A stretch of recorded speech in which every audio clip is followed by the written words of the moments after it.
Oma tilanteeni oli sellainen, että syyllisyys ja häpeä painoivat minua niin, että suunnittelin ottaa itseltäni hengen oman käden kautta. Olin hämmästynyt ja tietenkin huojentunut, kun sain vapautuksen syntitaakastani. Iloitsin myös saamastani pelastuksesta, mutta matka kuuliaisuuteen ei alkanut vaikeuksitta.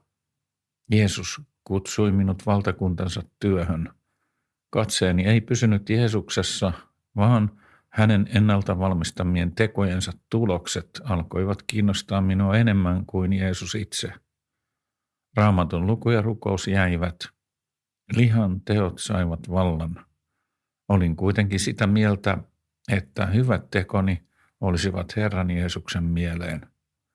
Kasvuni Jeesuksen tuntemisessa pysähtyi, samoin kuuliaisuus hänelle pysähtyi ensiaskeliin. Olimmepa sitten pakanoita, nimikristittyjä tai uskovaisia, niin elämme synnissä, jos elämme epäkuuliaisuudessa. Jeesus ei ole silloin Herramme.